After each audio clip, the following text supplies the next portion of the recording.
Corona virus के चलते पंजाब सरकार की तरफ से कहा गया है कि किसानों की फसल के लिए पुख्ता प्रबंध किए गए हैं और किसानों का एक एक दाना उठाया जाएगा। परंतु गुरदासपुर के अधीन आते मकौड़ा पतन रावी दरिया से पार बसते 7 गांवों के किसानों की हजारों एकड़ फसल मंडियों में पहुंचने की बजाय ट्रालियों में ही खराब हो रही है, क्योंकि मकौड़ा पतन रावी दरिया पर बना आरजी पुल टूट जाने कारण दरिया से पार बसते 7 गांवों के किसानों की हजारों एकड़ पर फसल मंडियों में नहीं पहुंच रही और एक आरजी पुल को ठीक करने के लिए कोई भी प्रशासन का अधिकारी भी नहीं पहुंचा, जिस कारण अब किसान खुद इस आरजी पुल को ठीक कर रहे हैं। किसानों का कहना है कि पहले भी कई बार वह पुल को ठीक कर चुके हैं, परंतु जब भी डैम वाले पानी छोड़ते हैं तो यह पुल फिर बह जाता है। इसलिए किसानों की अपील है कि इस पुल का हल किया जाए। वहीं कुछ गांवों के किसानों की पक्की फसल में दरिया का पानी खड़ा दिखाई दे रहा है, जिसके कारण उनकी पक कर तैयार खड़ी फसल खेती में ही खराब हो रही है। जी 3-4 दिन तो पानी खड़ा जी इत्थे ये सामने पर रावी दरिया भरिया जिमींदारां दी सारी जमीन है जी, उपजाऊ जमीन है, सारियां हज़ारां एकड़ जमीन है जी जिथे पानी खड़ा वा। बिल्कुल जमीन जिहड़ी है कणक जिहड़ी है पूरी डब्बी पई है दरिया पानी विच, किसी ने अजे तक 1 एकड़ भी नहीं कटी हुई जी। ते सरकार अगे इहो बेनती है जी इन्हां जमींदारां नूं मुआवजा दिता जावे। ਲੱਖਾਂ रुपया नुकसान है जी। ਤੇ ਅਜੇ ਤੱਕ ਸਰਕਾਰੀ ਅਧਿਕਾਰੀ ਕੋਈ ਇੱਧਰ ਆਇਆ? ਅਧਿਕਾਰੀ ਨਹੀਂ ਆਇਆ ਜੀ, ਕੋਈ ਪਟਵਾਰੀ ਨਹੀਂ ਆਇਆ ਜੀ, ਕੋਈ ਗਰਦੌਰ ਨਹੀਂ ਆਇਆ, ਕੋਈ ਕੁਛ ਨਹੀਂ ਆਇਆ ਜੀ। ਕੁਝ ਜ਼ਮੀਨ ਜਿਹੜੀ ਹੈ ਸਾਡੀ ਇਹ ਭੋਏ ਹਲਕੇ 'ਚ ਪੈਂਦੀ ਹੈ, ਕੁਛ ਦੀਨਾਨਗਰ ਹਲਕੇ 'ਚ ਪੈਂਦੀ ਹੈ ਜੀ। ਸਾਡੀ 7 ਕਿੱਲੇ ਕਣਕ ਹੈ ਦਰਿਆ 'ਚ ਜੀ। ਇਹ ਸਾਰਾ ਦਰਿਆ ਦਾ ਪਾਣੀ ਹੈ ਜੀ? ਸਾਰਾ ਦਰਿਆ ਦਾ। ਕਿੰਨੇ ਕੁ ਵਜੇ ਨਾਲ ਪਾਣੀ ਆਇਆ ਜੀ? ਇਹ ਪਰਸੋਂ ਕਰੀਬ 7 ਵਜੇ ਆਇਆ ਸਾਨੂੰ ਜੀ। ਉਸ ਤਰ੍ਹਾਂ ਦਾ ਉਸ ਤਰ੍ਹਾਂ ਹੀ ਪਾਣੀ ਖੜਾ? ਹਾਂਜੀ। ਤੇ ਕਿੰਨਾ ਕੁ ਨੁਕਸਾਨ ਹੋਇਆ? ਰਿਹਾ ਘਟ ਨਹੀਂ ਰਿਹਾ, ਵੱਧ ਰਿਹਾ। ਹਾਂ। ਕਿੰਨਾ ਕੁ ਨੁਕਸਾਨ ਹੋਇਆ ਲੱਗਦਾ? ਨੁਕਸਾਨ ਤੁਹਾਡੇ ਸਾਹਮਣੇ ਹੀ ਹੈ ਜੀ, ਦੇਖ ਲਓ, ਲੱਖਾਂ ਦਾ ਹੋਇਆ ਜੀ। ਕੀ ਮੰਗ ਕਰਨਾ ਚਾਹੁੰਦੇ ਹੋ? ਸਰਕਾਰ ਅੱਗੇ ਬੇਨਤੀ ਹੈ ਜੀ ਮੁਆਵਜ਼ਾ ਦਿੱਤਾ ਜਾਵੇ ਸਾਨੂੰ। ਮੇਰਾ ਇਹਦੇ ਬਾਰੇ ਕਹਿਣਾ ਵੀ ਇੱਥੇ ਨਾ ਐਕਚੁਅਲੀ ਡੈਮ ਵਾਲੇ ਨੇ ਨਾ, ਡੈਮ ਵਾਲੇ ਪਾਣੀ ਛੱਡ ਦਿੰਦੇ ਆ, ਤੇ ਉਹ ਪਾਣੀ ਜ਼ਿਆਦਾ ਛੱਡ ਦਿੰਦੇ, ਉਹਦੇ ਨਾਲ ਸਾਡਾ ਰੈਂਪ ਨੂੰ ਡਿਫੈਕਟ ਹੋ ਜਾਂਦਾ। ਉਹ ਡਿਫੈਕਟ ਜਦੋਂ ਰੈਂਪ ਡਿਫੈਕਟ ਹੋ ਜੇ ਤਾਂ ਉੱਥੇ ਇੰਨੀ ਕੁ ਸੀਪੇਜ ਹੋ ਜਾਂਦੀ ਵੀ ਇੱਕ ਦਿਨ ਵਾਸਤੇ ਉਹ ਫਿਰ ਉਹ ਕੰਮ ਨਹੀਂ ਹੋ ਸਕਦਾ। ਫਿਰ ਉਹ ਆਪਣਾ ਸੀਪੇਜ ਘਟਦੀ ਹੈ। ਉਸ ਤੋਂ ਬਾਅਦ ਪਿੰਡ ਵਾਲੇ ਵੀ ਸਾਨੂੰ ਕਾਫੀ ਸਹਿਯੋਗ ਦਿੰਦੇ ਆ ਔਰ ਅਸੀਂ ਡਿਪਾਰਟਮੈਂਟ ਲਈ ਵੀ ਇਹਨੂੰ ਥਰੂ ਕਰ ਦਈਦਾ। ਨਹੀਂ ਹਰ ਵਾਰੀ ਨਹੀਂ ਬਣਾਉਂਦੇ, ਜਦੋਂ ਕੋਈ ਮਾਮੂਲੀ ਕੰਮ ਨਾ ਹੁੰਦਾ ਇਹ ਖੁਦ ਕਰਦੇ, ਜਦੋਂ ਕੋਈ ਮਾਮੂਲੀ ਕੰਮ ਹੁੰਦਾ ਵੀ ਕਰਦੇ ਆ, ਨਹੀਂ ਤਾਂ ਸਾਡੇ ਬੰਦੇ ਕਰਦੇ, ਸਾਡੇ ਡਿਪਾਰਟਮੈਂਟ ਦੇ ਬੰਦੇ ਇੱਥੇ ਬੈਠੇ ਆ ਸਾਰੇ ਕਰਦੇ। ਜਿੱਦਾਂ ਸਪੋਜ਼ ਕਰੋ ਕੋਈ ਘੰਟੇ 1.5 ਘੰਟੇ ਦਾ ਕੰਮ ਹੈਗਾ ਵੀ ਸਾਡੇ ਬੰਦੇ ਨਹੀਂ ਆ ਸਕਦੇ ਤੇ ਇਹ ਕਾਫੀ ਸਹਿਯੋਗ ਦਿੰਦੇ ਪਿੰਡ ਵਾਲੇ, ਕੋਈ ਸ਼ੱਕ ਨਹੀਂ ਹਨ। ਔਰ ਬਾਕੀ ਅਸੀਂ ਕਰਦੇ ਹਾਂ ਤੇ ਜੋ ਵੀ ਕੋਈ ਸਟੋਰੀ ਜਿਹੜੀ ਟੁੱਟਦੀ ਹੈ ਉਹ ਅਸੀਂ ਨਾਲ ਰਿਪੇਅਰ ਕਰੀਦੀ ਹੈ, ਚੇਂਜ ਵੀ ਕਰ ਦਈਦਾ। ਤਾਂ ਇਹਦੇ ਬਾਰੇ ਦੇਖੋ ਜੀ ਅਪਰੂਵਲ ਆ ਰਹੀ ਹੈ ਤੇ ਜੇ ਪੱਕਾ ਪੁਲ ਬਣੇਗਾ ਤੇ ਨੈਚੁਰਲ ਦੀ ਜਲਦੀ ਅਸੀਂ ਇਹਨੂੰ ਬਣਾਉਣ ਦੀ ਕੋਸ਼ਿਸ਼ ਕਰਾਂਗੇ। ਇਹ ਮਾਈਨਰ ਕਿਤੇ ਰਿਪੇਅਰ ਹੁੰਦੀ ਹੈ ਨਾ, ਜਦੋਂ ਅਸੀਂ ਨਹੀਂ ਹੁੰਦੇ, ਜਿੱਦਾਂ ਸਪੋਜ਼ ਕਰੋ ਘੰਟੇ ਦਾ ਕੰਮ ਹੈਗਾ ਤੇ ਇਹ ਕੰਮ ਨੂੰ ਜਲਦੀ ਸੁਚਾਰੂ ਕਰਨ ਵਾਸਤੇ ਖੁਦ ਕਰਦੇ ਆ। ਪਰ ਜਿਹੜੇ ਮੇਜਰ ਇਫੈਕਟ ਪੈ ਜਾਂਦਾ, ਜਿੱਦਾਂ ਕਾਫੀ ਅਪਰੋਚ ਜੁੜ ਜਾਂਦੀ ਹੈ, ਜਿੱਥੇ ਕੋਈ ਪੂਰਾ ਦਿਨ ਲੱਗਣਾ, ਤਾਂ ਉਹ ਸਾਡੇ ਸਰਕਾਰੀ ਮੁਲਾਜ਼ਮ ਸਾਡੇ ਇੱਥੇ 2 ਪਰਮਾਨੈਂਟ ਬੋਟਮੈਨ ਹੈਗੇ ਆ, ਪਰਮਾਨੈਂਟ ਰਹਿੰਦੇ ਆ ਇੱਥੇ।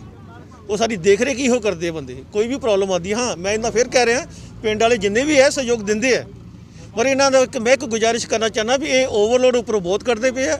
ਓਵਰਲੋਡਿੰਗ ਜੇ ਬੰਦ ਕਰ ਦੇਣ ਤਾਂ ਮੇਰੇ ਹਿਸਾਬ ਨਾਲ ਕਾਫੀ ਹੱਦ ਤੱਕ ਪ੍ਰੋਬਲਮ ਸੋਲਵ ਹੋ ਜਾਏਗੀ। ਜਿਹੜੀ ਸਥਿਤੀਆਂ ਟੁੱਟਦੀਆਂ ਪਈਆਂ ਨਾ ਇਹ ਡਿਊ ਟੂ ਓਵਰਲੋਡਿੰਗ। ਡੈਮ ਦਾ ਬਗੈਰ, ਹਾਂ ਡੈਮ ਨਾਲ ਕਦੀ ਗੱਲਬਾਤ ਅਸੀਂ ਕਰਦੇ ਵੀ ਹਾਂ, ਉਹ ਕਹਿੰਦੇ ਆ ਤੁਹਾਨੂੰ ਸੂਚਿਤ ਕਰਾਂਗੇ, ਪਰ ਸਾਨੂੰ ਕਦੀ ਸੂਚਿਤ ਕਰਦੇ ਨਹੀਂ। ਸਾਰਾ ਡੈਮ ਹੈ ਕਸੂਰ ਵਾਲੇ ਦਾ। ਹਾਂ ਪਾਣੀ ਜਿਹੜਾ ਵੱਧਦਾ ਉਹ ਆਪਣੀ ਮਰਜ਼ੀ ਨਾਲ ਛੱਡ ਦਿੰਦੇ ਆ। ਜੇ ਸਾਨੂੰ ਦੱਸ ਦੇਣ 1-2 ਦਿਨ ਪਹਿਲਾਂ ਪਾਣੀ ਜਾਂ ਹੌਲੀ ਛੱਡਣ ਤਾਂ ਉਹਦਾ ਹੱਲ ਕੱਢਿਆ ਜਾ ਸਕਦਾ। ਤੇ ਬਾਕੀ ਮੈਂ ਪਿੰਡ ਵਾਲੇ ਨੂੰ ਸਹਿਯੋਗ ਕਰਨਾ ਚਾਹੁੰਦਾ ਉਹਦੇ ਵੱਲੋਂ ਵੀ ਸਾਨੂੰ ਸਹਿਯੋਗ ਕਾਫੀ ਦੇ ਰਿਹਾ, ਤੇ ਪਰ ਓਵਰਲੋਡਿੰਗ ਥੋੜ੍ਹੀ ਘੱਟ ਕਰਨ। ਜਿਹੜੀ ਓਵਰਲੋਡਿੰਗ ਨਹੀਂ ਹੋਏਗੀ ਤੇ ਜਿਹੜੀ ਸਥਿਤੀਆਂ ਟੁੱਟਦੀਆਂ ਉਹ ਥੋੜ੍ਹੀਆਂ ਘੱਟ ਜਾਣਗੀਆਂ। ਮੁਸ਼ਕਿਲ ਜੀ ਇੱਥੇ 1 ਹਫ਼ਤੇ ਤੋਂ ਇਸ ਦਰਿਆ ਦੇ ਵਿੱਚ ਰੋਜ਼ਾਨਾ ਹੀ ਲੋੜ ਤੋਂ ਬਹੁਤ ਜ਼ਿਆਦਾ ਪਾਣੀ ਛੱਡਿਆ ਜਾ ਰਿਹਾ ਜੀ। ਇੱਥੇ ਸਾਡਾ ਆਰਜੀ ਪੁਲ ਆ ਜੀ, ਆਰਜੀ ਪੁਲ ਦੇ ਅਗਲੇ ਪਾਸੇ ਸਾਡਾ ਇੱਕ ਮਿੱਟੀ ਦਾ ਅਸੀਂ ਰੈਂਪ ਬਣਾਉਂਦੇ ਆ, ਉਹ ਵੀ ਆਪਣੀ ਜੇਬ ਦੇ ਵਿੱਚੋਂ ਖਰਚਾ ਕਰਕੇ ਜੀ। 1 ਹਫ਼ਤੇ ਤੋਂ ਇਹ ਰੋਜ਼ਾਨਾ ਜਿਹੜਾ ਵਾ ਇਹ ਰੈਂਪ ਜਿਹੜਾ ਵਾ ਪਾਣੀ ਵਹਾ ਕੇ ਲੈ ਜਾਂਦਾ ਜੀ। ਸਾਡਾ ਮਤਲਬ ਪਰਸੋਂ ਤੋਂ ਇਹ ਟਰਾਲੀਆਂ ਲੱਦੀਆਂ ਖੜੀਆਂ ਜੀ, ਕਣਕ ਦੀਆਂ ਕਟਾਈ ਕੀਤੀਆਂ। ਪਰਸੋਂ ਤੋਂ ਇਹ ਜਿਹੜੇ ਕਿਸਾਨ ਆ ਇੱਥੇ ਹੀ ਆਪਣੇ ਮਤਲਬ ਵੀ ਦਰਿਆ ਦੇ ਉੱਤੇ ਹੀ ਰਾਤਾਂ ਕੱਟਦੇ ਪਏ ਆ। ਉਧਰੋਂ ਉੱਤੋਂ ਬਾਰਿਸ਼ ਹੁੰਦੀ ਪਈ ਆ ਜੀ, ਫਸਲ ਸਾਡੀ ਬਰਬਾਦ ਹੁੰਦੀ ਪਈ ਆ। ਬਹੁਤ ਜ਼ਿਆਦਾ ਫਸਲ ਜਿਹੜੀ ਪੱਕ ਕੇ ਤਿਆਰ ਖੜੀ ਆ, ਉਹਨੂੰ ਕੱਟਣ ਦਾ ਟਾਈਮ ਨਹੀਂ ਮਿਲਦਾ ਪਿਆ, ਕਿਉਂਕਿ ਸਾਡਾ ਮੰਡੀਆਂ ਤੱਕ ਪੁੱਜਣ ਦਾ ਕੋਈ ਰਾਬਤਾ ਹੀ ਨਹੀਂ ਬਣਦਾ ਪਿਆ।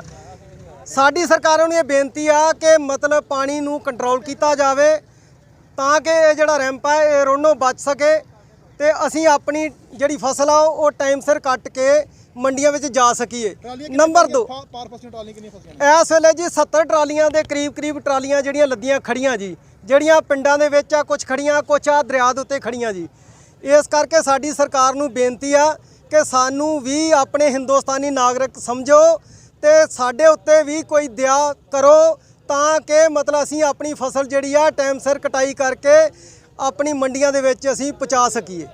ਇੱਥੇ ਰਾਵੀ ਤੋਂ ਪਾਰ 7 ਪਿੰਡ ਜਿਹੜੇ ਉਹ ਵਸ ਰਹੇ ਨੇ ਔਰ 14 ਪਿੰਡ ਇੱਥੇ ਉਹ ਵੀ ਨੇ ਜਿਹੜੇ ਨਹੀਂ ਇੱਥੇ ਹੈਗੇ, ਉਹ ਪਿੱਛੇ ਲੋਕ ਵਸਦੇ ਨੇ। ਇਹਨਾਂ ਦੀ ਤਕਰੀਬਨ ਜ਼ਮੀਨ ਜਿਹੜੀ ਆ ਉਹ 4-5 ਹਜ਼ਾਰ ਏਕੜ ਹੈ। ਜਿਹੜੀ ਜ਼ਮੀਨ ਹੈ ਉਹਦੇ ਵਿੱਚ ਜ਼ਿਆਦਾ ਰਕਬਾ ਜਿਹੜਾ ਉਹ ਕਣਕ ਹੇਠ ਹੈ। ਗੰਨਾ ਤੇ ਇੱਥੇ ਵੈਸੇ ਥੋੜ੍ਹਾ ਲਾਉਂਦੇ ਨੇ, ਸਿਰਫ ਫਸਲੀ ਬਦਲਾਓ ਚੱਕਰ ਦੇ ਵਿੱਚ ਹੀ।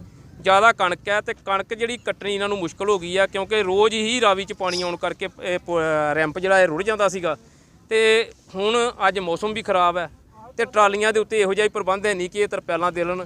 ਜਿਨ੍ਹਾਂ ਕਿਸਾਨਾਂ ਦੀ ਸਮੇਂ ਸਿਰ ਫਸਲ ਨਹੀਂ ਵਿਕਣੀ ਉਹ ਤਰਪਾਲਾਂ ਦਾ ਪ੍ਰਬੰਧ ਕਿੱਥੋਂ ਕਰਨਗੇ। ਮੈਂ ਸਰਕਾਰ ਦੇ ਅੱਗੇ ਬੇਨਤੀ ਕਰਦਾ ਕਿ ਇਹ ਪੁਲ ਦਾ ਪੁਖਤਾ ਪ੍ਰਬੰਧ ਕੀਤਾ ਜਾਵੇ। ਜਦੋਂ ਇਲੈਕਸ਼ਨ ਆਉਂਦੀ ਹੈ ਉਦੋਂ ਬੜੇ ਵਾਅਦੇ ਕੀਤੇ ਜਾਂਦੇ ਨੇ ਕਿ ਅਸੀਂ ਤੁਹਾਡੇ ਪੁਖਤਾ ਪ੍ਰਬੰਧ ਕਰਾਂਗੇ, ਉਹ ਕਰਾਂਗੇ, ਆ ਕਰਾਂਗੇ। ਮੈਂ ਸਰਕਾਰ ਨੂੰ ਬੇਨਤੀ ਕਰਦਾ ਕਿ ਪੁਖਤਾ ਪ੍ਰਬੰਧ ਤੇ ਹੁਣ ਇਸ ਵੇਲੇ ਜਿਹੜੀ ਆ ਉਹ ਬਾਰਿਸ਼ ਦੇ ਕਰਕੇ ਦਾਣੇ ਵੀ ਭੇਜ ਰਹੇ ਆ। ਸਰਕਾਰ ਨੂੰ ਇਹ ਗੱਲ ਕਹਿਣੀ ਚਾਹੁੰਦਾ ਕਿ ਇਹਨਾਂ ਦਾ ਪੁਖਤਾ ਪ੍ਰਬੰਧ ਕੀਤਾ ਜਾਏ, ਇਹਨਾਂ ਨੂੰ ਪਾਸਾਂ ਤੋਂ ਨਿਰਜਾਤ ਦਵਾਈ ਜਾਏ ਤਾਂ ਜੇ ਇਹ ਜਦੋਂ ਇਹਨਾਂ ਦੀ ਕਣਕ ਕਟਾਉਂਦੀ ਹੈ ਉਸੇ ਮੌਕੇ ਇਹ ਜਾ ਕੇ ਆਪਣੀ ਮੰਡੀ 'ਚ ਕਣਕ ਤਲਾ ਕੇ ਵਾਪਸ ਆ ਸਕਣ। ਪਿੰਡ 6-7 ਪਿੰਡਾਂ ਦੀ ਫਸਲ ਹੈ ਜੀ ਇੱਧਰ ਤੇ ਕਣਕ ਵੱਢੀ ਪਈ ਹੈ ਤੇ ਕੋਈ ਅਜੇ ਤੱਕ ਕੋਈ ਅਧਿਕਾਰੀ ਕੋਈ ਨਹੀਂ ਪਹੁੰਚਿਆ ਇੱਥੇ। ਉੱਪਰੋਂ ਬੱਦਲ ਵੀ ਆ ਗਿਆ, ਫਿਰ ਬਾਰਿਸ਼ ਫਿਰ ਆ ਗਈ ਹੈ ਤੇ ਕਿਸਾਨਾਂ ਨੂੰ ਪਹਿਲਾਂ ਬਹੁਤ ਮਾਰ ਪੈ ਰਹੀ ਹੈ ਤੇ ਹੁਣ ਰਹਿੰਦਾ ਖੁਦਾ ਬਰਸਾਤ ਨਾਲ ਤੇ ਬਾਕੀ ਸਰਕਾਰਾਂ ਨਹੀਂ ਧਿਆਨ ਦੇ ਰਹੀਆਂ। ਇਹ ਡੀਸੀ ਸਾਹਿਬ ਅੱਗੇ ਬੇਨਤੀ ਹੈ ਕਿ ਕੋਈ ਨਾ ਕੋਈ ਹੱਲ ਕਰਨ, ਇਹਨਾਂ ਦਾ ਪੁਲ ਪੱਕਾ ਬਣਾਇਆ ਜਾਏ ਇੱਥੇ ਤਾਂ ਜੋ ਇਹਨਾਂ ਲੋਕਾਂ ਦੀ ਕੋਈ ਸੁਧਾਰ ਹੋ ਸਕੇ। ਇਹ ਲਾਰੇ ਹੀ ਹੈ ਜੀ, ਬਣਨਾ ਨਹੀਂ ਹੈ। ਲਾਰੇ ਜਦੋਂ ਵੋਟਾਂ ਆਉਂਦੀਆਂ ਉਦੋਂ ਲਾਰੇ ਲਾਉਂਦੇ ਵੀ ਪੁਲ ਬਣਾ ਦਾਂਗੇ, ਪੱਕਾ ਪੁਲ ਬਣਾਵਾਂਗੇ, ਪਰ ਬਣਾਉਂਦੇ ਨਹੀਂ ਹੈ।